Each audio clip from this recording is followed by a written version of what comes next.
مولاي صل وسلم دائما. حضرت سعد بن ابو وقاص رضی اللہ تعالیٰ عنہ سے روایت ہے، انہوں نے فرمایا میں پہلا عربی ہوں جس نے اللہ کی راہ میں تیر چلایا۔ سنن ابن ماجہ حدیث نمبر 131۔ حضرت سعد بن ابو وقاص رضی اللہ تعالیٰ عنہ سے روایت ہے، انہوں نے فرمایا جس دن میں نے اسلام قبول کیا اس دن کسی اور شخص نے اسلام قبول نہیں کیا۔ 7 دن تک میں مسلمانوں کی تعداد کا 1/3 رہا ہوں۔ سنن ابن ماجہ حدیث نمبر 132۔ حضرت سعید بن زید بن عمر بن نفیل رضی اللہ تعالیٰ عنہ سے روایت ہے، انہوں نے فرمایا رسول اللہ صلی اللہ علیہ وسلم 10 افراد کی ایک مجلس میں 10ویں فرد کی حیثیت سے تشریف فرما تھے، یعنی آپ کے ساتھ 9 صحابی تھے۔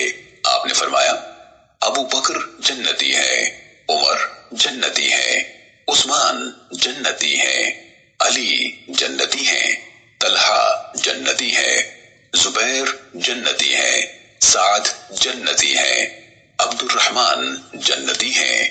ان سے پوچھا گیا آپ نے 8 افراد کے نام لیے ہیں، 9ویں صاحب کون ہیں؟ فرمایا میں۔ سنن ابن ماجہ حدیث نمبر 133۔ حضرت سعید بن زید رضی اللہ تعالیٰ عنہ سے روایت ہے کہ انہوں نے فرمایا میں گواہی دیتا ہوں کہ میں نے رسول اللہ صلی اللہ علیہ وسلم کو یہ فرماتے سنا ہیرا پہاڑ ٹھہر جا، تجھ پر صرف نبی، صدیق اور شہید ہیں۔ راوی نے ان حضرات کو شمار کیا جو پہاڑ پر تھے اور کہا اللہ کے رسول صلی اللہ علیہ وسلم ابو بکر، عمر، عثمان، علی، طلحہ، زبیر، سعد، عبد الرحمن بن عوف اور سعید بن زید رضی اللہ تعالی عنہم۔ سنن ابن ماجہ حدیث نمبر 134۔ حضرت حذیفہ رضی اللہ تعالیٰ عنہ سے روایت ہے کہ رسول اللہ صلی اللہ علیہ وسلم نے نجران والوں سے کہا میں تمہارے ساتھ ایک دیانتدار آدمی بھیجوں گا جو کما حقہ دیانتدار ہے۔ لوگوں کو جستجو ہوئی، آپ صلی اللہ علیہ وسلم نے ابو عبیدہ بن جراح رضی اللہ تعالیٰ عنہ کو بھیجا۔ سنن ابن ماجہ حدیث نمبر 135۔ حضرت عبداللہ رضی اللہ تعالیٰ عنہ سے روایت ہے کہ اللہ کے رسول صلی اللہ علیہ وسلم نے حضرت ابو عبیدہ بن جراح رضی اللہ تعالیٰ عنہ کے بارے میں فرمایا یہ اس امت کا دیانتدار آدمی ہے۔ سنن ابن ماجہ حدیث نمبر 136۔ حضرت علی رضی اللہ تعالیٰ عنہ سے روایت ہے رسول اللہ صلی اللہ علیہ وسلم نے فرمایا اگر میں بغیر مشورے کے کسی کو خلیفہ مقرر کرتا تو عبد کے بیٹے یعنی عبداللہ بن مسعود رضی اللہ تعالیٰ عنہ کو خلیفہ مقرر کرتا۔ سنن ابن ماجہ حدیث نمبر 137۔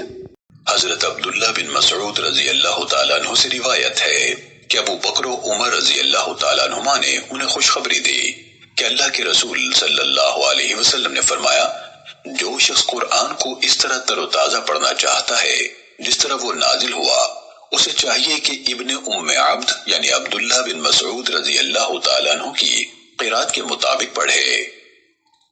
سنن ابن ماجہ حدیث نمبر 138۔ حضرت عبداللہ بن مسعود رضی اللہ تعالیٰ عنہ سے روایت ہے انہوں نے فرمایا مجھے اللہ کے رسول صلی اللہ علیہ وسلم نے فرمایا تمہارا اذن یعنی گھر میں آنے کے لیے یہی ہے کہ پردہ اٹھاؤ اور تم میری رازدارانہ گفتگو بھی سن سکتے ہو حتیٰ کہ میں منع کر دوں۔ سنن ابن ماجہ حدیث نمبر 139۔ حضرت عباس بن عبد المطلب رضی اللہ تعالیٰ عنہ سے روایت ہے انہوں نے کہا قریش کے کچھ لوگ باتیں کر رہے ہوتے، ہم ان سے ملتے یعنی ان کی مجلس میں جا پہنچتے تو وہ بات چیت ختم کر دیتے۔